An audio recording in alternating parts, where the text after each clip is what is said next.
Сега продължаваме с обещания вече. Материал за килимите, какви са тенденциите, най-модерното и изобщо един насочващ така всяка домакиня материал. Вижте го.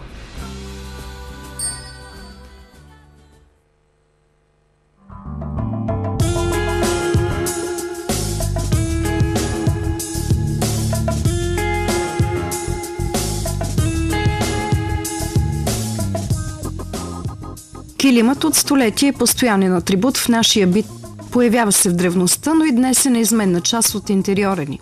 Нищо не може да се сравни с усещането за лукс под краката ви, когато влезете в един добре обзаведен дом. С съчетанието на естествените материи с модерните технологии в килимопроизводството. За най-новите тенденции и за вечните килими за дома ще ни консултира една от водещите компании, която присъства на родния пазар. За да направим правилния избор и да се здобием с най-добрия килим, съвети ще ни даде консултанта Недялко Владовски. Вече на българския пазар са навлезнали килимите ново поколение. Те са съобразени с цените все пак на българина. Тук ако струва 1000 лева, в чужбина е 1000 евро. Просто всичко е съобразено с стандарта на българин. Килима е нещо, което във всеки дом внася топлина. Без килим една къща е като без прозорци. Килими, които са екологично чисти. Примерно зиглера се прави, цветовете са му от чай. Естествени бои.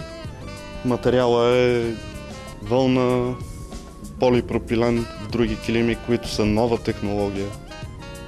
Просто тези килими са наистина антиалергични, антистатични.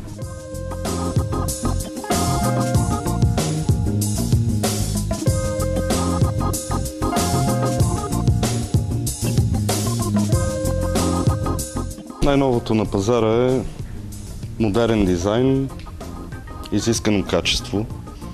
Килима е изцяло от вълна и се състои от 500 000 бода на квадратен метър. Предимно млади хора ги купуват. Другите, това са акрилни килими, които са много лесни за поддръжка, на по-ниска цена са. За тях е интересно, че не е като вълната, не се склъва. Просто хора, които не обичат чистенето, предпочитат този вид килим. Всъщност, как тези килими оправдават цената си? Какви са предимствата им пред по-обикновените, по-евтините? Предимствата са, такъв килим остава за винаги. Това е.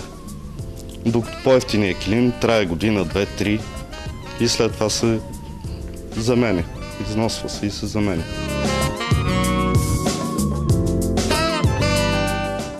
Зиглер килима се изработва в Афганистан ръчно. Името му идва от немския търговец Зиглер.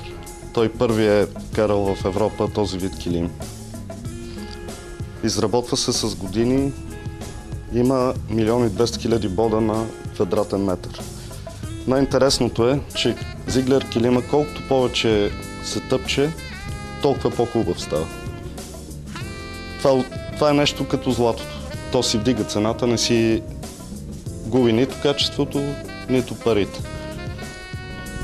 Най-интересното е, че когато се изработи такъв килим, самия килимар го хвърля на улицата, отправя да го тъпчат хора, каруци, чак тогава го изпира и го дава за продажба. Сред хората е по-известен като персийски килим. Да, персийски такъв тип. Зиглер килима е такъв тип, но специално зиглера не е точно с ориенталския мотив, малко по-различен. Това вече самия Зиглер на времето е избрал точно този тип килими да се вкарват в Европа, защото са по-модерни, не е съвсем ориенталско. Има друг вид килими, бухар, те се изработват от вълна и коприна. Те са произведени в Пакистан, също доста красив килим е. Но за мен Зиглера е бижутерия в килимарството.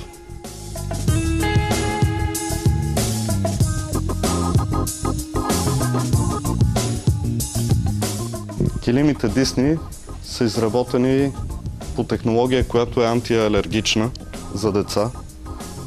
Героите са любимите герои на децата, интересни са.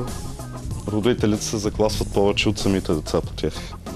Предимството е, че много лесно се поддържат, много лесно се чистят. Въобще перфектен килим за детска стая това.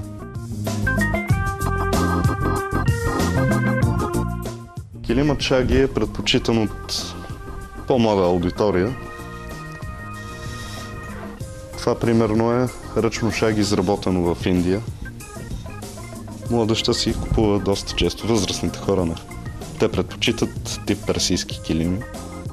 Много хора се чудят как ще ги почистват, а в същото време с пръкосмокачка много лесно се обира.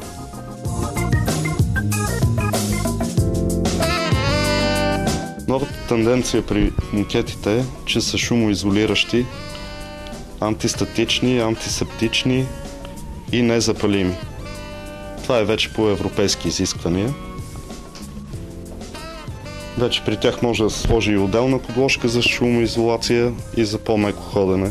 Това е вече по преценка на клиента.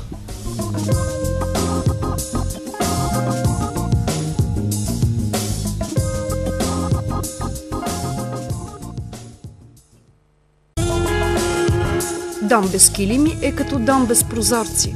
Биокарпет – лидер в производството и вноса на килими и мокети от цял свят. Предлага и богата гама от тапети и пердета. Биокарпет – килими, които привличат погледа и изпълват вашия дом с уют и топлина.